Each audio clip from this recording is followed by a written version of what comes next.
Hello, it's a Head Teacher's Update, and today I want to talk about attendance percentages and what all of that means in real terms. Now, I'm not talking about attendance rules, I'm not talking about not taking holidays during term time, nor fixed penalty notices or court action. You already know about all of that.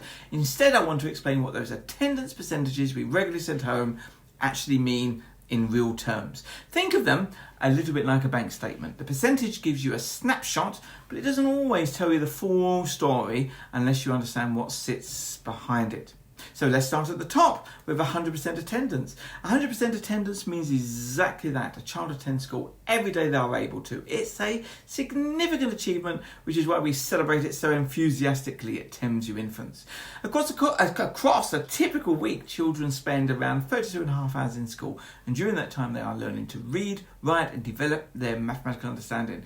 They are learning science, art, technology, music, PE, history, geography, computing, RE, circle time, a daily assembly and golden time. They're developing speaking and listening skills, confidence, independence, resilience towards new food types, using a knife and fork, and friendships. It's a jam-packed week. Now let's look at some of those other percentages. 95% attendance means missing around half a day over a fortnight, and that may not sound like very much, but over time those sessions begin to add up.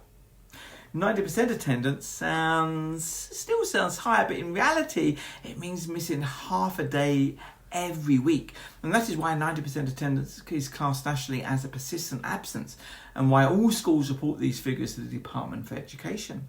If a child attends school at 90% throughout their entire school career, they would miss the equivalent of a whole school's year of education by the time they reach year 11. Can you imagine that? A whole year they would have missed. But it isn't just about the learning that's missed. Children would also be missing those conversations, routines, games in the playground, friendships, and the social experiences that help them feel part of school life.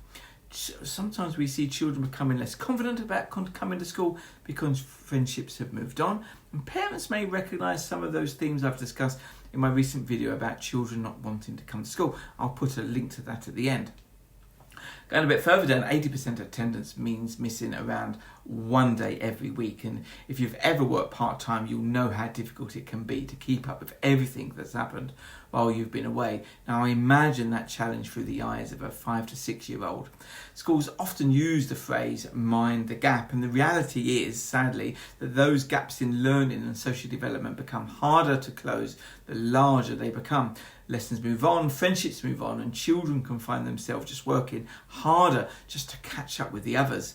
And of course, children get ill, and when they are genuinely unwell, they should be at home recovering. I've always said that. This video is not about encouraging poorly children to attend school. No. It's about helping families understand the impact of avoidable absence and why regular attendance matters so much. And it's that reality is why we work so hard on attendance at school. You know, the attendance letters, the attendance helpline, the support we offer families, the medicines we administer, the conversations we have, all of that keeping an extra eye on your child when recovering. It's so important. And that's not because we're interested in percentages, it's because we're interested in children. Because every day matters when it comes to coming to school. And as I often say, collectively, we all have only one chance to get this right for our children. And childhood passes in the blink of an eye. So, do your best, please, but now you know the reality behind all of those percentages. Have a great week, and let's carry on learning together.